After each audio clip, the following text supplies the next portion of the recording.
চলতি আইপিএলে দুর্দান্ত ছন্দে রয়েছেন বিরাট কোহলি। এখন পর্যন্ত আইপিএলের সর্বোচ্চ রানের মালিক তিনি। এবারের অরেঞ্জ কাপের দৌড়ে তিনি সবার উপরে। বয়স বলছে ৩৫, কিন্তু পারফরমেন্স এবং ফিটনেস বলছে তিনি সবেমাত্র ২৫।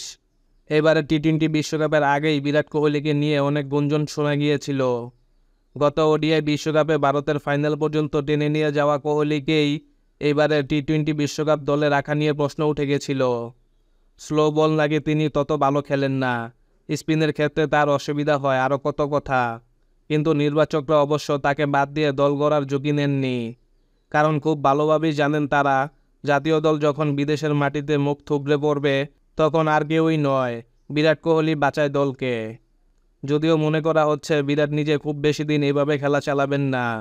নির্বাচকদের মানসিকতা বুঝে নিজেই টি-20 বিশ্বকাপের পর সরে দাঁড়াতে পারেন।